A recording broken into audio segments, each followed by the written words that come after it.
Hello, my friend. Welcome to your sleep story. My name is Stephen Dalton. I'm an Irish storyteller, and it's my great privilege to be the voice that you listen to as you go to sleep tonight.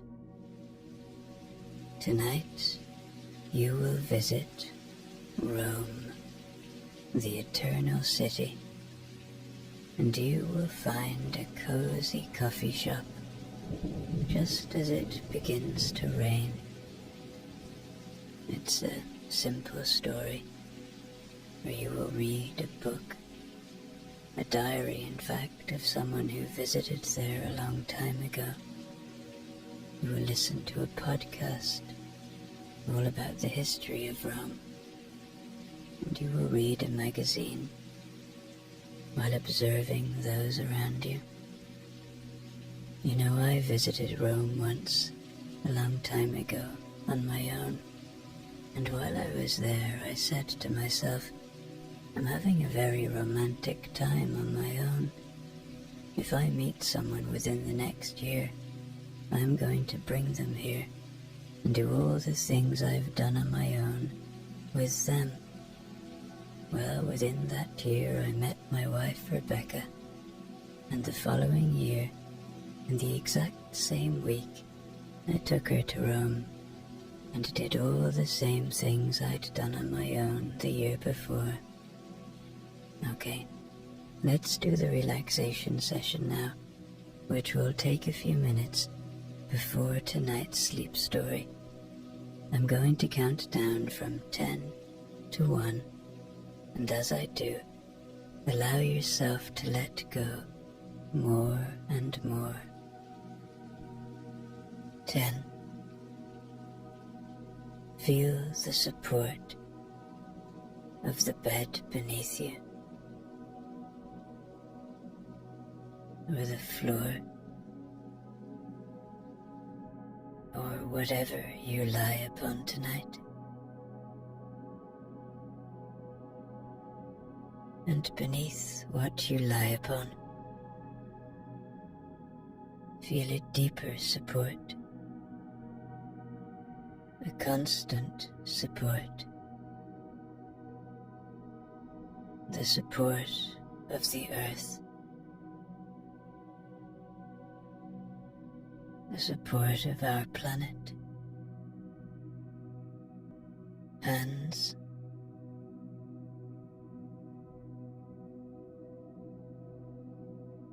I know I often hold tension in my face and in my shoulders.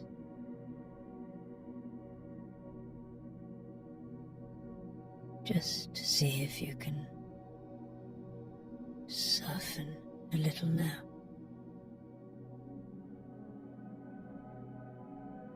This is a time for kindness to yourself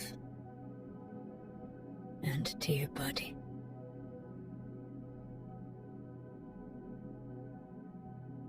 7. The day is done. Whatever has been, and whatever will be,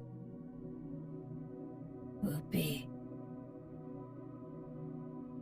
But right now, all you have is this moment.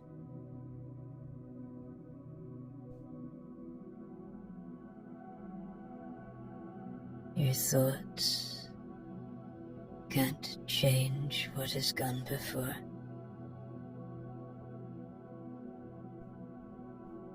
Your thoughts can't change what will come tomorrow. Your brain needs rest now.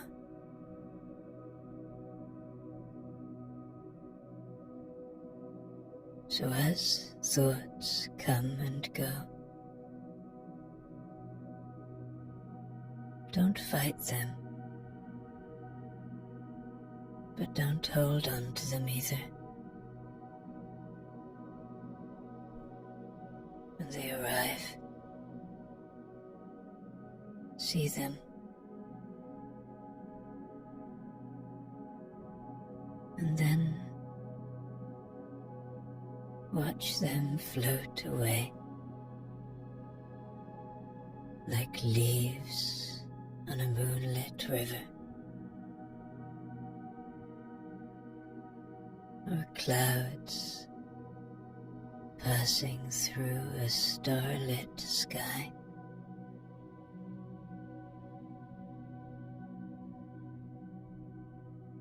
Six. This is your moment. This is your time.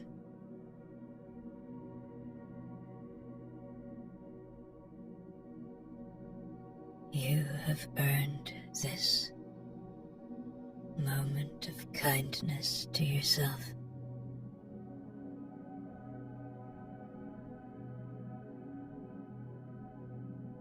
You deserve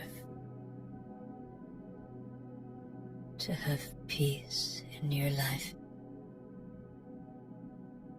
We all do.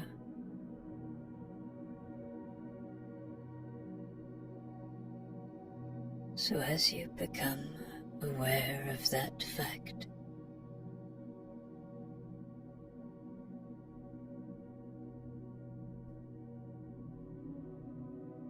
as you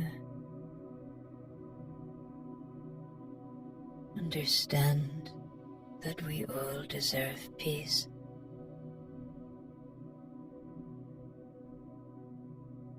see if you can settle into this moment a little more now. Letting your body know that it's really time for rest.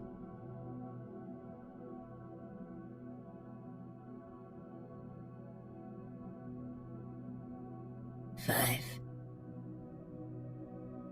Peace lives within you.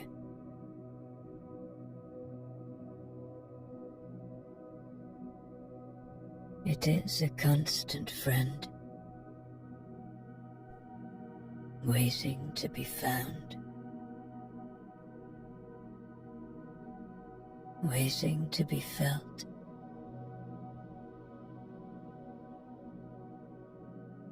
Where does it live within you?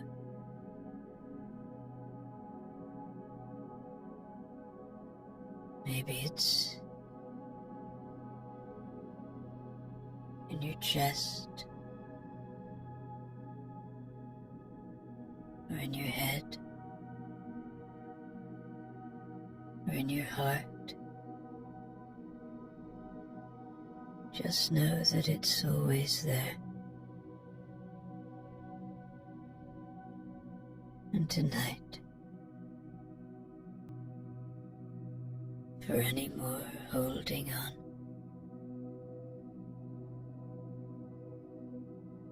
no need for any more tension.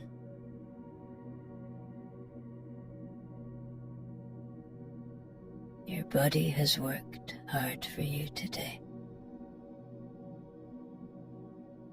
It's time to give it rest.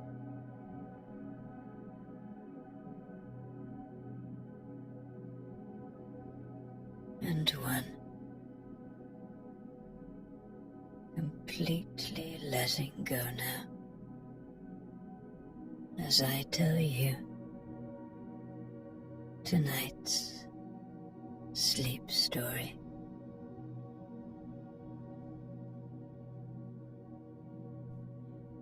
You're walking through Rome in the late afternoon, on your own, without a route in mind. That's part of the pleasure, you see. You've already seen enough for the day. And now, You're just moving, letting streets lead into other streets. There's a steady awareness that almost anywhere you step, something old, something historic has already happened there, many times over. Being alone here feels different than being with someone. There's no conversation pulling your attention away. No need to comment or explain. You notice more. The uneven stones underfoot. The way buildings lean slightly toward one another. The sense that this great city, the eternal city as it is known, has been shaped incredibly slowly, rather than designed all at once.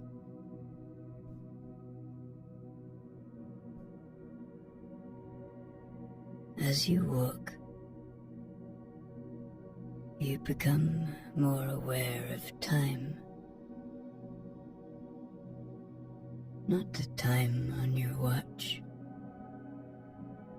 but time in layers.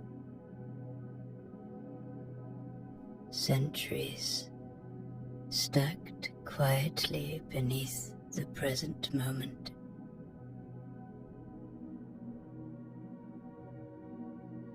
It's not overwhelming. It's just a thought, a beautiful thought at that. Especially when you pause and realize how ordinary the afternoon feels, despite all of this history around you.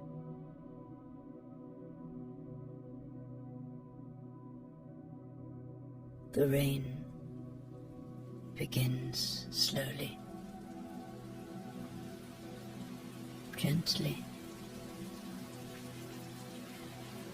almost casually. A few drops, then a few more, darkening the ground and changing the sound of your footsteps. People react without fuss, pulling jackets closer, stepping under ledges, adjusting their pace. The city carries on, just slightly altered.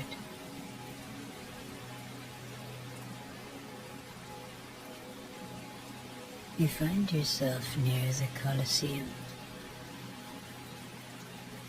Its vast shape, sitting there as it always has. Solid and familiar, even if you've never stood beside it before. There's something about seeing these great world landmarks. They can take your breath away in the most beautiful way possible. You think of all the movies you've seen it in,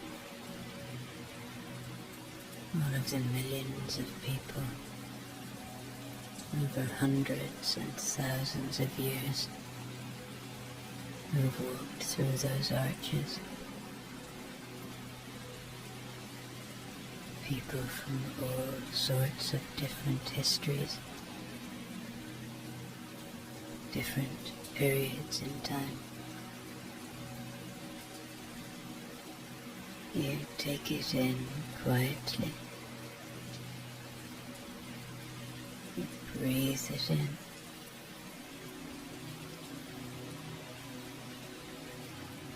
This is a moment you will always remember.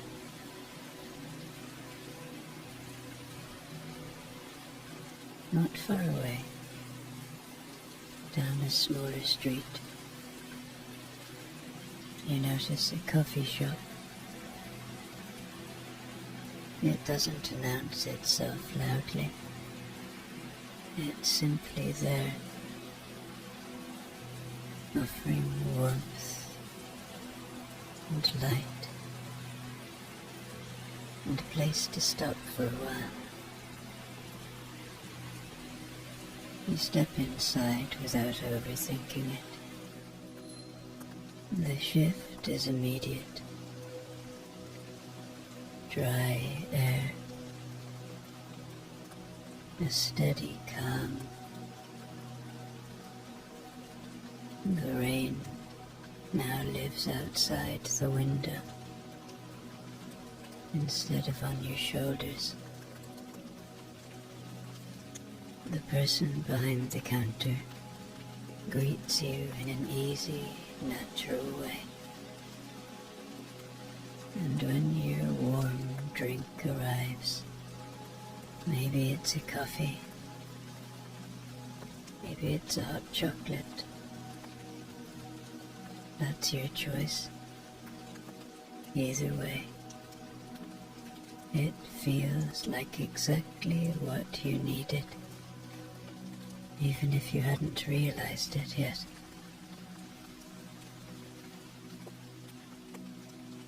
You take a seat by the window, close enough to watch the street, but removed from it.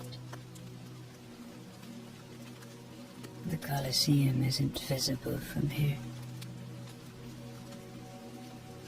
but its presence still feels nearby, as if the past hasn't gone anywhere. It's just settled into the background. And now you settle into this moment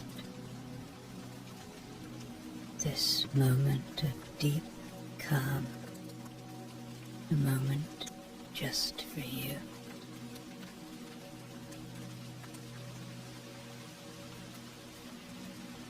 Outside the window, under the edge of a canvas awning, an old man stands with an accordion resting against his chest. He isn't performing in any formal way. He's just there, playing, as if this is where he usually finds himself at this hour.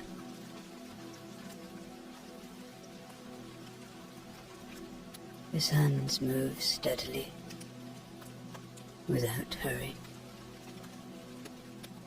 The instrument looks well used, the straps softened with age. You get the sense he's played for most of his life, that his fingers know exactly where to go,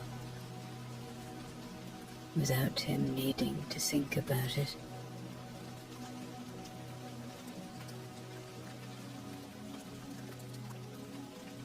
The music drifts along the street and settles into the spaces the rain leaves behind.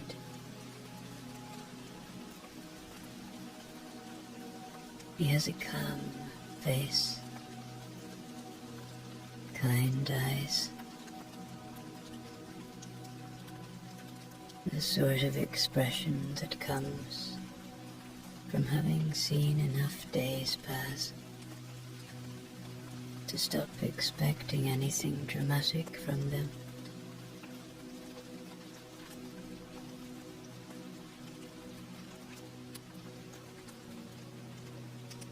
He stands comfortably,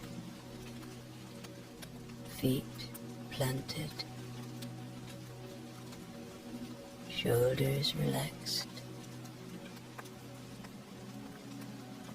as though this small patch of pavement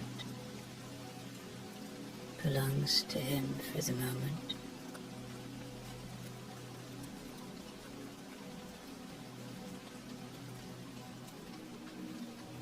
You begin to imagine his life in pieces.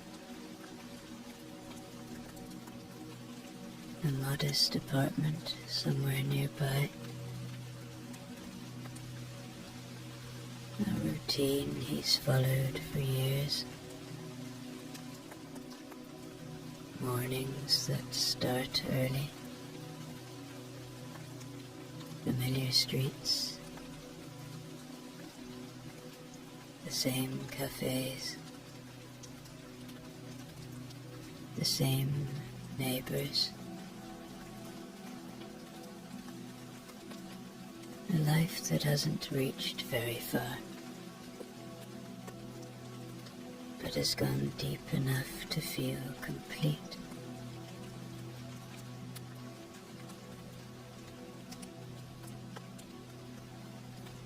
Maybe there was once more noise in his days. The family, friends who are no longer around, work that filled his time, before music became what remained.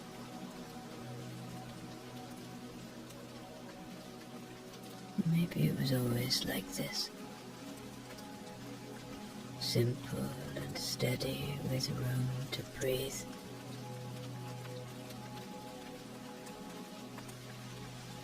Either way, he doesn't look like someone who feels he's missed out. He looks like a man of Rome, happy in his own skin, happy in his city. As he plays, few people slow down. Some stop for a moment. Others listen as they pass.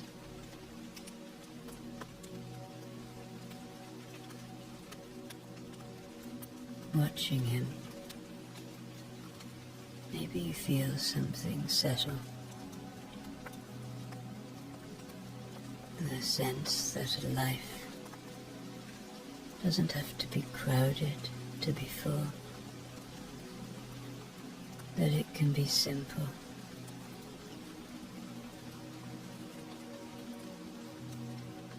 This man has a place to live.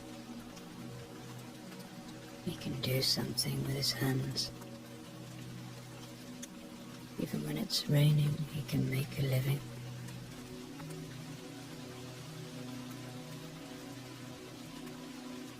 And there's kindness in his eyes, and a peace about him. He doesn't even know that he's affected you in a kind and nice way. But that's the power of being a human. Being someone who shows up to do something. We never know how we touch another's life.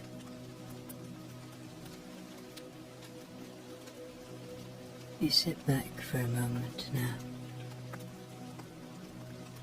and just take in the atmosphere of the coffee shop. People chatting. People working.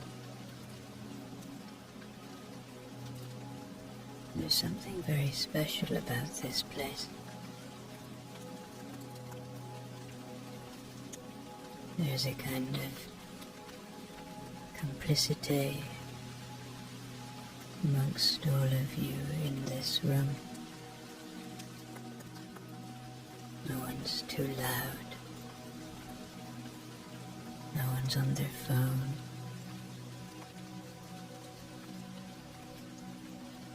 It's nice here. It's also beautiful,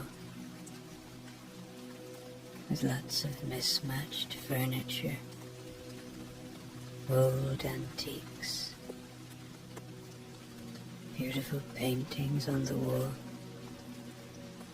some large, some tiny, and great big lights hanging from the high ceiling. There's plants everywhere too. And just near you, within arm's reach, is a bookshelf with lots of old books for you to read. You pick one up. The cover is worn. The corners softened from being handled. Inside, the pages are thick and slightly uneven. The ink faded, but still clear enough to follow. It's a diary, kept by someone traveling through Rome in the early years of the 19th century, part of what they used to call the Grand Tour. These are the original tourists of Rome, young men from England who would travel through Europe. You begin to read. Rome, March the 17th, 1812. I rose early this morning, though I had nowhere in particular to be. The light entered the room before I was ready for it, and I lay for some time, listening to the sounds from the street below.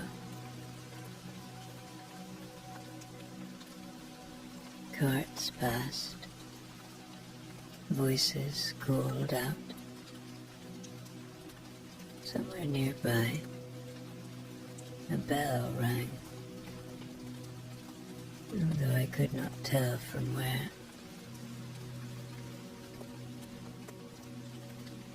I have been in this city for several weeks now, and still it unsettles me how close the past feels here. One walks a short distance and finds oneself standing before stones that have witnessed more than any person ever could. It is not all I feel exactly, but something quieter.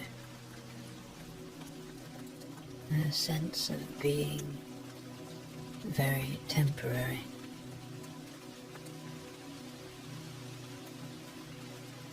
After breakfast, I walked without direction. This has become my habit. Rome does not require purpose. It opens itself gradually to those who are willing to wander. I passed churches, ruins, small courtyards where laundry hung between windows.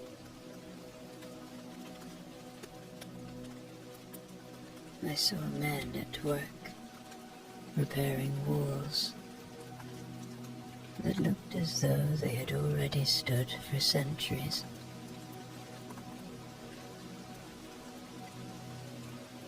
Near the great amphitheater, I stopped for some time.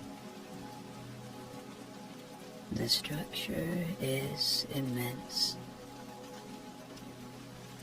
though it no longer feels grand in the way I expected. It feels settled, almost tired. Grass grows where crowds once stood. I watched as people moved around it,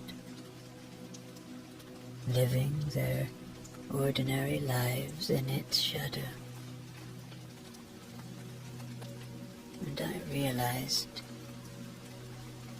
that history does not press upon them as it does upon visitors like myself.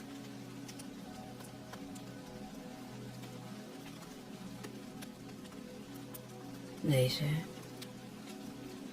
I sat on a low wall and wrote a letter home, though I am unsure whether I said anything of importance. It is difficult to explain this place without exaggeration, and I have grown wary of doing so. Rome resists being summed up.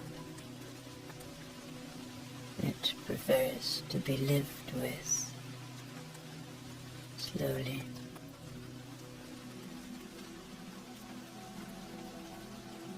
In the afternoon, clouds gathered and rain fell, light at first, then more steadily. I took shelter beneath an overhang and watched as the street changed its character. The stone darkened.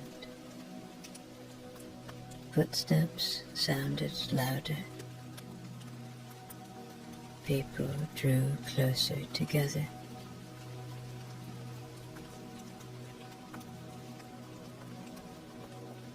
I saw a musician playing for no one in particular, and the sound carried gently through the air. I felt then a kind of peace I had not anticipated when I set out on this journey. Not excitement, not revelation, but something more modest. The sense that I was exactly where I was meant to be. There was nothing required of me except to observe and remain.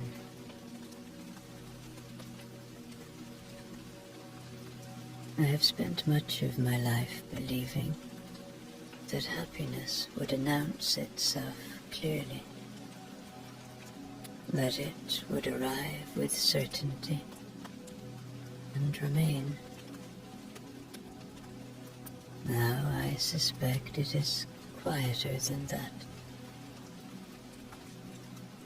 It appears briefly, without warning. In moments such as these, as evening approached, I returned to my lodgings, wet through but content. I ate a simple meal and wrote these lines by fading light. I'm almost out of candles. Tomorrow I will walk again. That will be enough.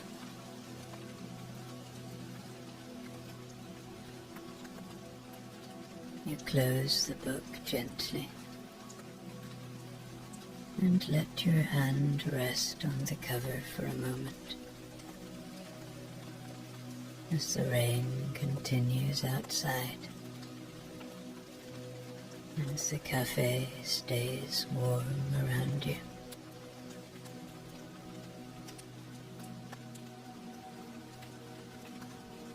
In the corner of the cafe, a woman sits on her own at a small table. She isn't doing anything in particular. There is no phone in her hands. No book open in front of her. She's just sitting there. Her coat folded neatly beside her. Her hands resting in her lap, looking out toward the room, without fixing her attention on anything. There's a steadiness to her. She looks like someone who is comfortable with time passing. Her posture is relaxed but careful.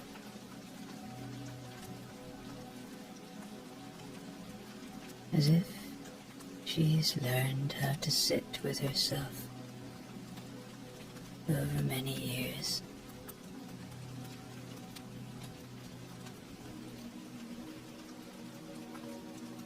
Every so often, her gaze shifts.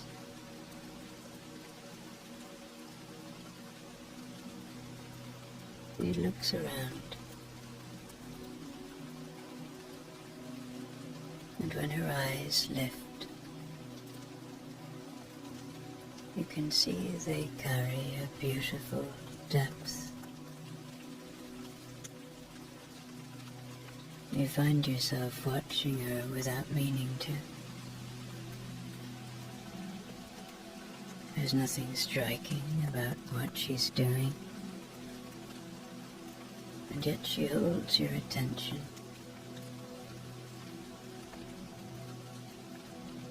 Maybe it's the fact she's doing nothing makes her more interesting. Anyway, it feels as though she belongs exactly where she is.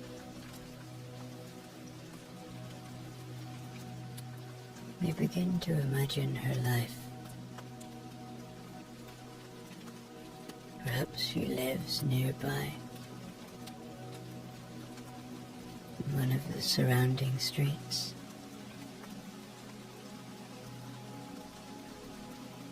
Maybe she comes here often for a pause, to stop.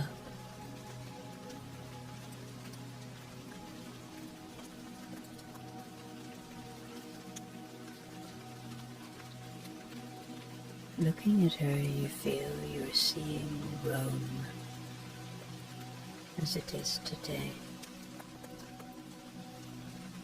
Not the Rome of monuments and crowds, the Rome that lives quietly between errands and conversations. A city made up of people who have learned to occupy space without rushing through it. People who know how to sit and wait and be. She lifts her cup, takes a slow sip, and sets it back down.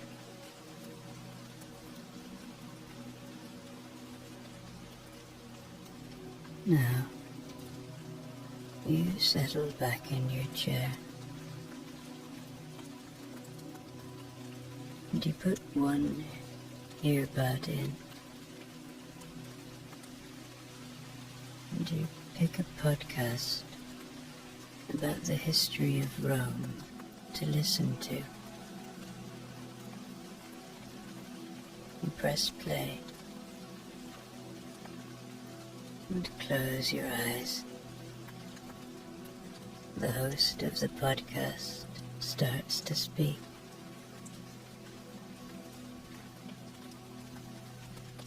Rome didn't start as an idea. It started as a place. Long before marble, before emperors, before anything we'd recognize as Rome today. There were people living along the banks of the Tiber. Farmers, shepherds, families drawn by water, by fertile land, by the simple fact that this was a good place to stop and stay.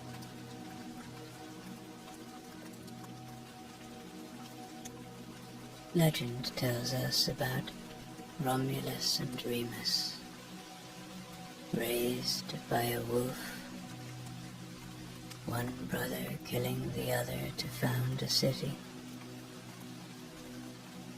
The story matters less for its truth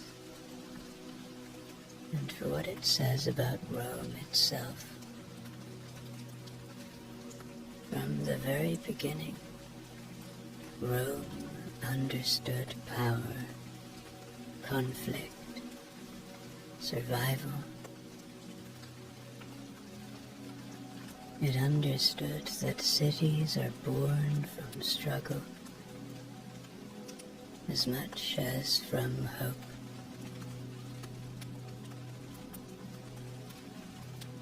In its early days, Rome was small, more village than city. Mud brick houses, dirt roads, a community learning how to organize itself.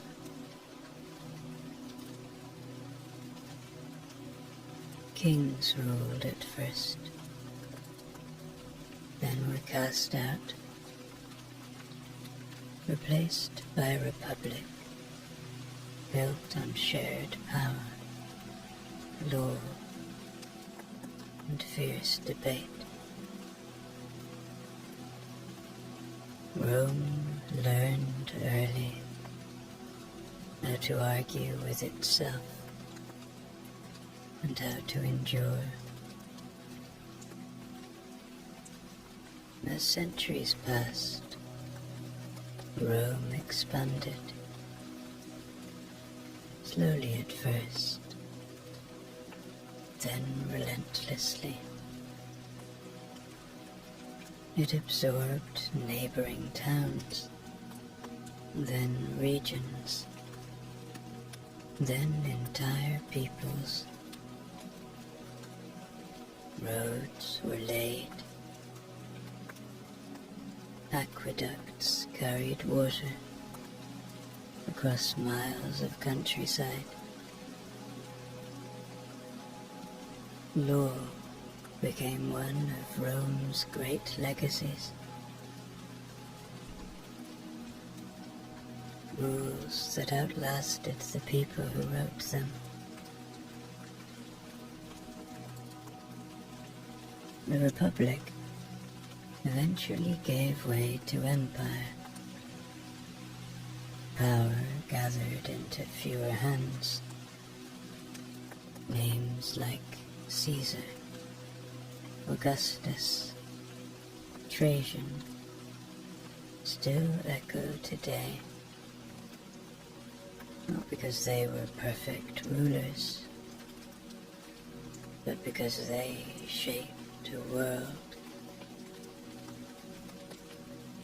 Rome became a center of trade, culture, administration.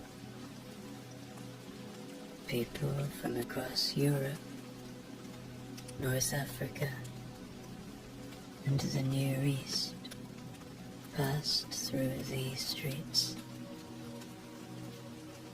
And yet, even at its height, Rome was still a place of ordinary lives. Bakers rising before dawn, soldiers missing home, children playing in alleys, the Colosseum, the forums, the temples. These stood beside markets, apartments, and workshops. Grandeur and daily routine existed side by side. No empire lasts forever. Over time, pressure built, borders weakened, authority fractured. Rome was sacked. Populations shrank. Buildings fell into disrepair. Stones from great monuments were reused, repurposed, built into something new. Rome didn't disappear. It changed, though. During the medieval centuries, Rome became quieter, more inward. Pilgrims arrived. The church grew in influence. Power shifted again. Renaissance artists later arrived and looked around them with fresh eyes, seeing beauty in ruins, drawing inspiration from what remained. Painters, architects, thinkers left their mark, layering the city once more.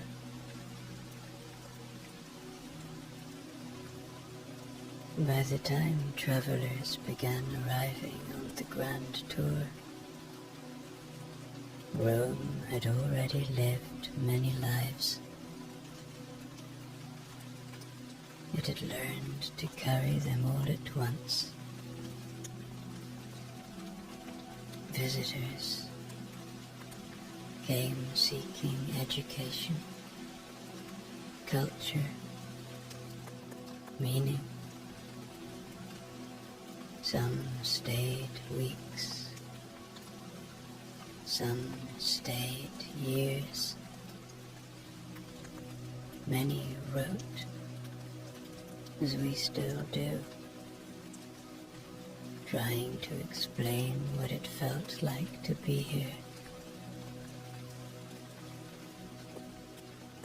And now, here you are. Rome today isn't frozen in time. It's alive. It's lived in. It's people sitting in cafes.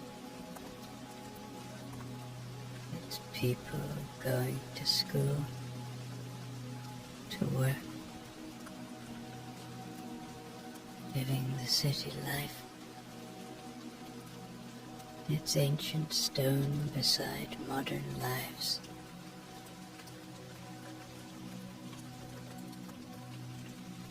What's remarkable isn't that Rome has lasted so long. It's that it continues to make room for new days, new people, new moments, without needing to erase what came before.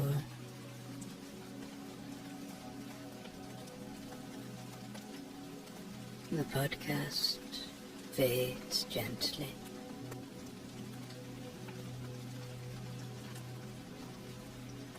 And you remove your earbud. Outside,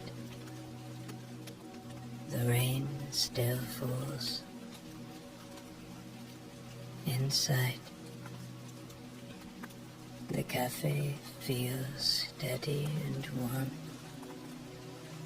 and you feel cozy and safe.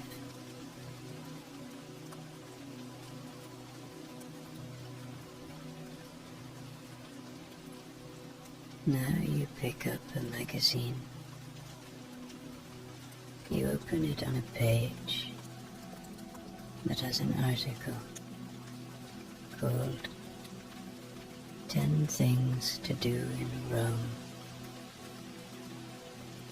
You begin to read it. It says, Rome is not a city that rewards haste. Its greatest pleasures often come from slowing down and allowing the city to meet you where you are. Still, for those arriving with curiosity and time, these 10 experiences offer a way into Rome that balances its vast history with its quieter, everyday life. 1. The Pantheon. Begin here. Nearly 2,000 years old, and still intact. The Pantheon remains one of the most extraordinary interior spaces in the world.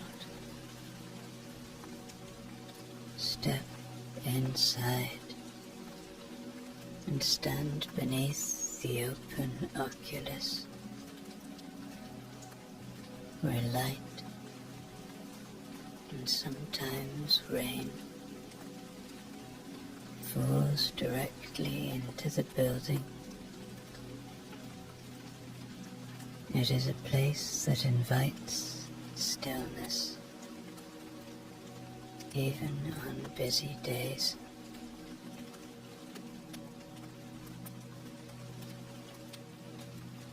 2. Vatican Museums.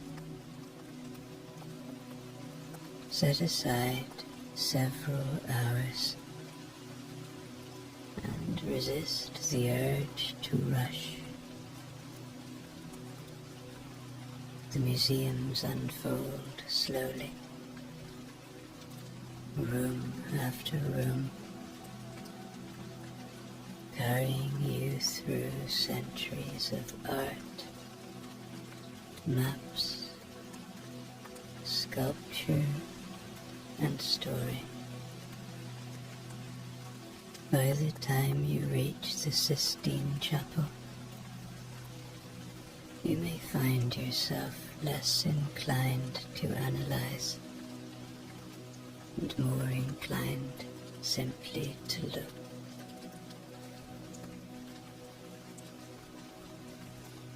Three. St. Peter's Basilica. Grand in scale, yet surprisingly personal. St. Peter's Basilica is a place people enter for many reasons. Some come for faith, others for architecture, others out of simple curiosity. However you arrive, it's worth sitting quietly for a while and letting the space settle around you.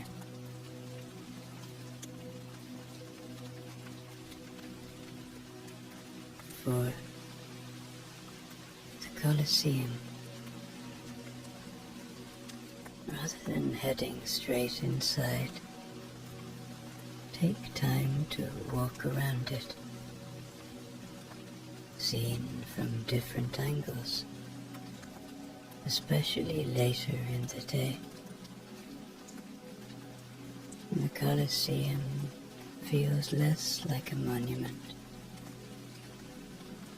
and more like a constant presence,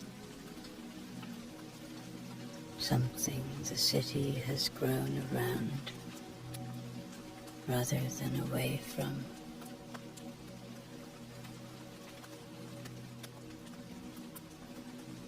Five. Trastevere at dusk. As evening approaches, this neighborhood comes into its own. Narrow streets, worn buildings, soft light. Restaurants open their doors, and conversations drift outside, wander without a plan, and stop when something feels right.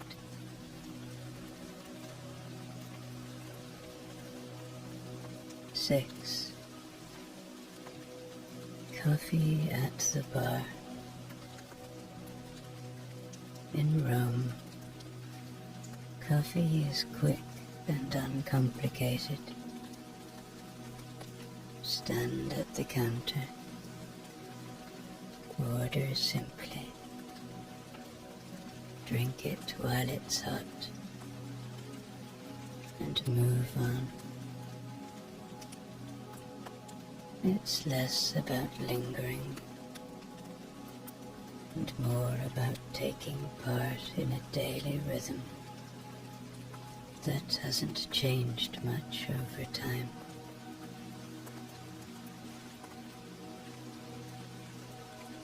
Seven. Campo de Fiore in the morning.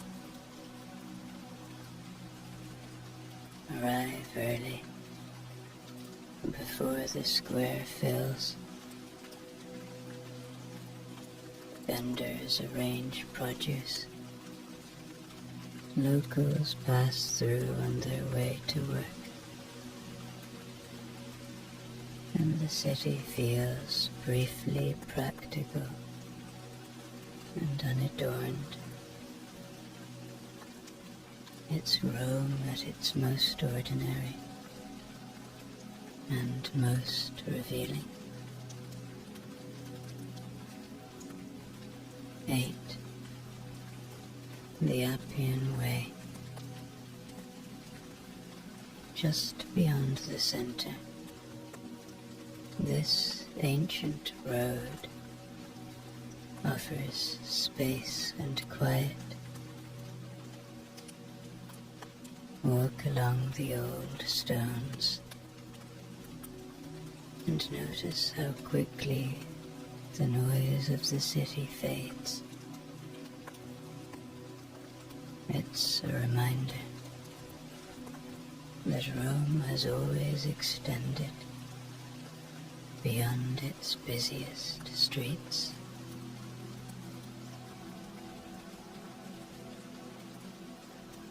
Nine.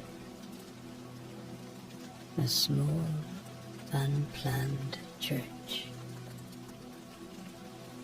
Rome is full of them. Step inside one you weren't looking for.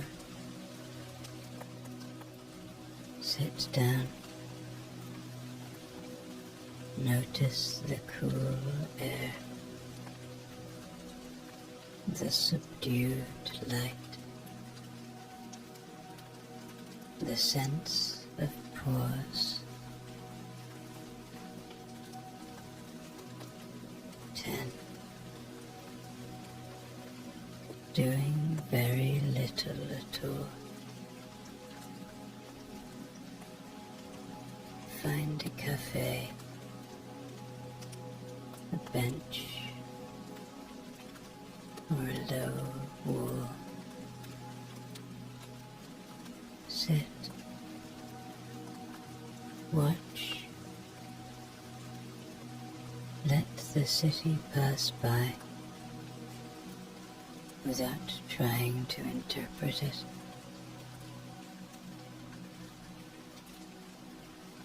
Rome, more than most places, rewards those who allow themselves moments of unstructured time.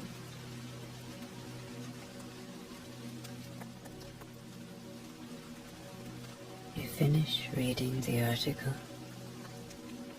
and place the magazine down, and you begin to notice the cafe again, the people around you. You notice a young couple. They've just come in from the rain. They pause just inside, drinking the water from their coats, smiling at one another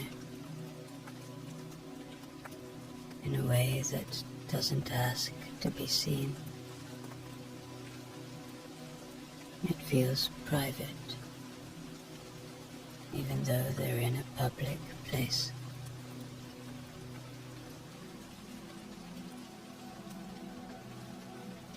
They sit close together at a small table,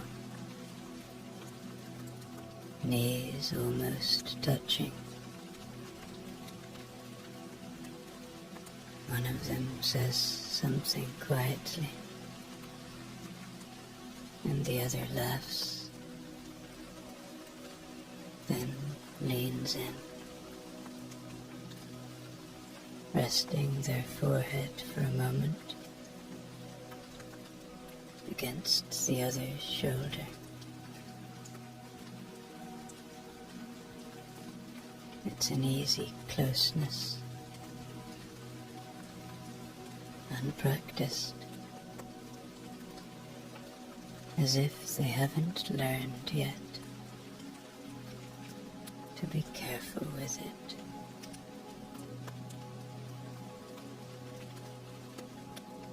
You watch them for a while, They aren't doing anything remarkable. They talk. They listen. They fall into brief silences that don't need filling.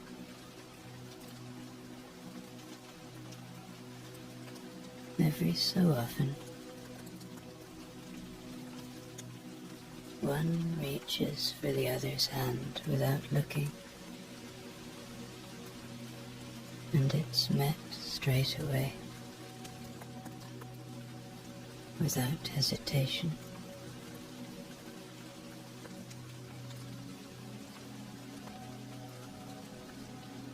There's a gentleness to them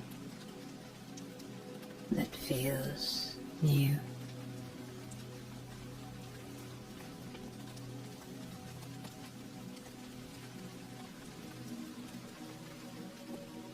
Looking at them, you're reminded of how love often begins like this.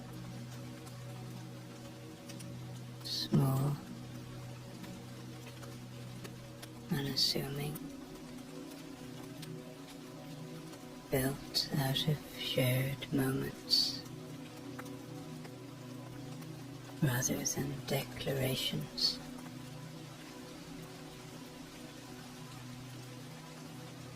A cup of coffee, rain outside, a table just big enough for two.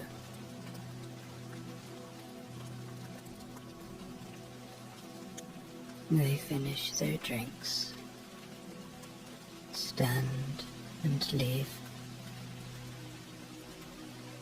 disappearing back into the street.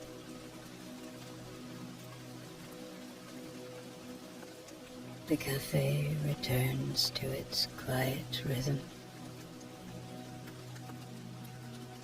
but the feeling lingers with you. A simple reminder that something warm and good can exist briefly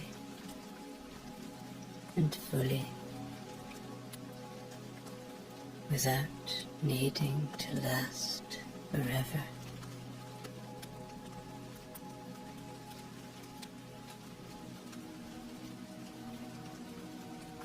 Pinned to the wall near the counter, there's an old black and white photograph. It shows the same coffee shop, the one you're sitting in, decades earlier. The room is recognizable, but quieter somehow. Fewer tables, less clutter. The light coming in through the window looks flatter,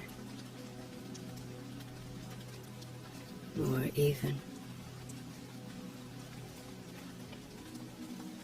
as if the day itself was simpler then.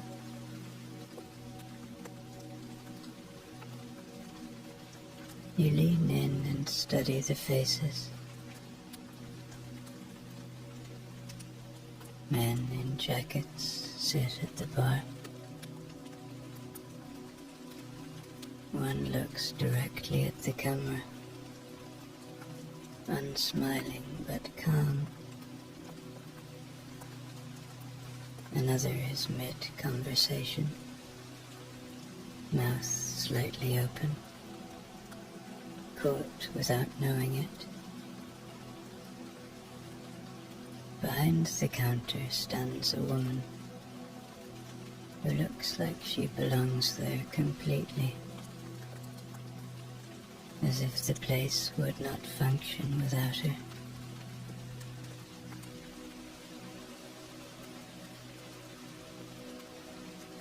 You begin to imagine a day back then. Morning arriving early. The same people coming in at the same times. Names exchanged instead of orders. Giuseppe, Carluccio, Maria. Coffee poured without asking. News passed along casually. Who was unwell? Who had a new job? Whose son had left the city?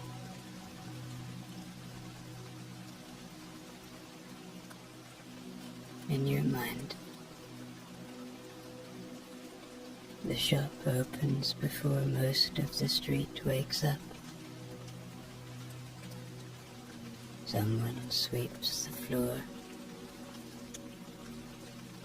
Someone else unlocks the door. By mid-morning, the tables are full. Not with strangers, but with people who know one another well enough to sit in silence together. No one is in a hurry to leave.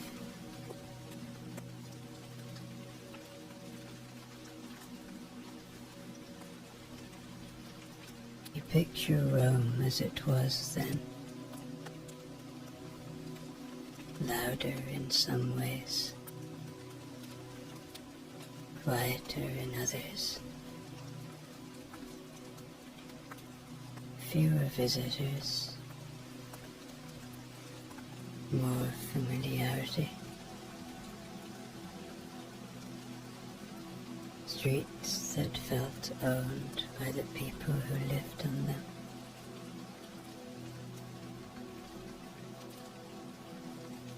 Lives shaped around routine, work,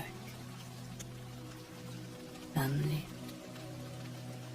and places like this, where you could step in and feel recognized without having to explain yourself.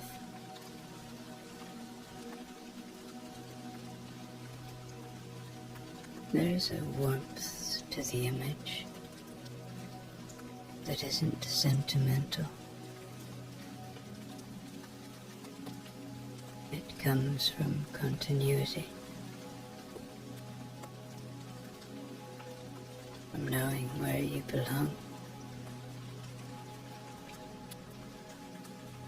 from returning to the same place day after day, and finding it much the same, and finding yourself much the same too.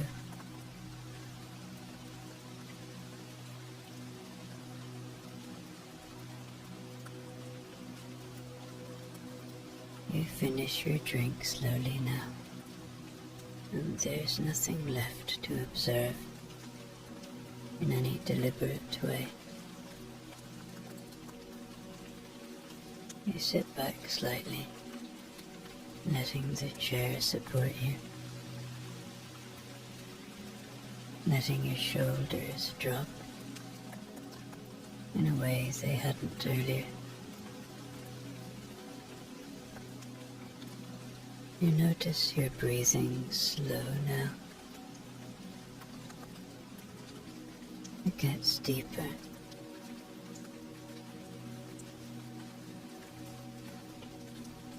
The air smells faintly of coffee and rain-damp coats. Your eyes begin to rest. shapes in the room lose their edges a little. Sound becomes less distinct.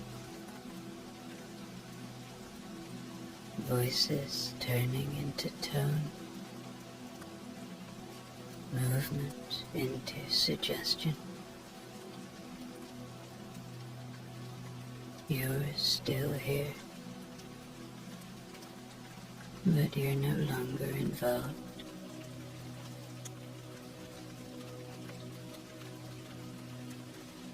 Eventually, you let your eyes close. It feels natural, like setting something down after carrying it for a while.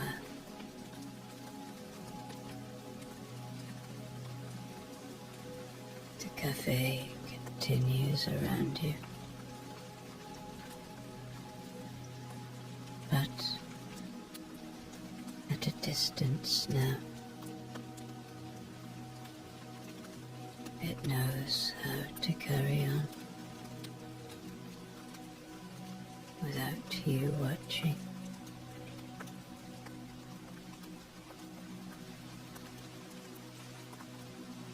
Thoughts drift through and pass on without stopping.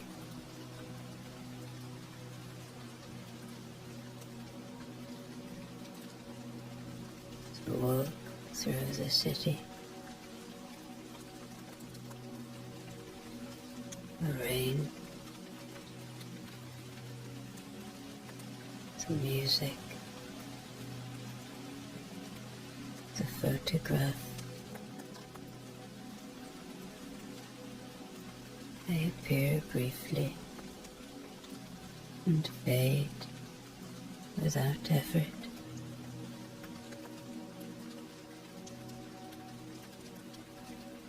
There's no need to follow any of them.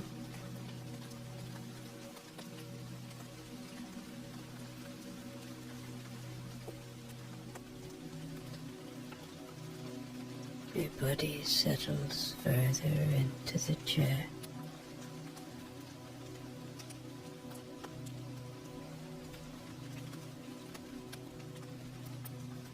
The weight of your feet on the floor.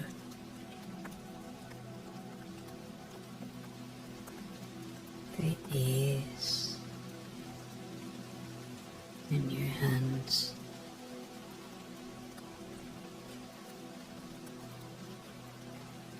Everything finds a comfortable place and stays there.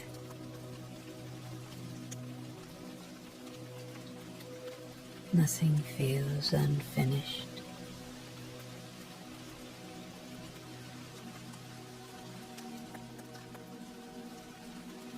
Somewhere nearby, the cup is set down.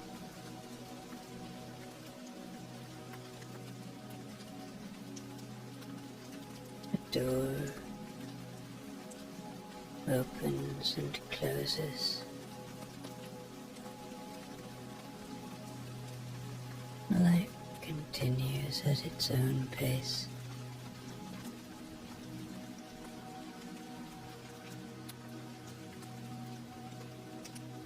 You remain where you are, warm, safe, still, and unbothered.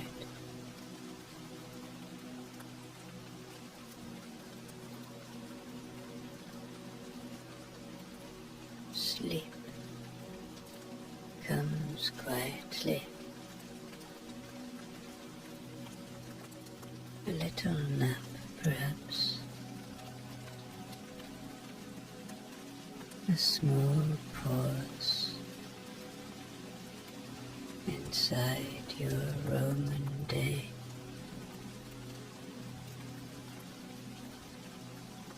And for a little while, this is all you need.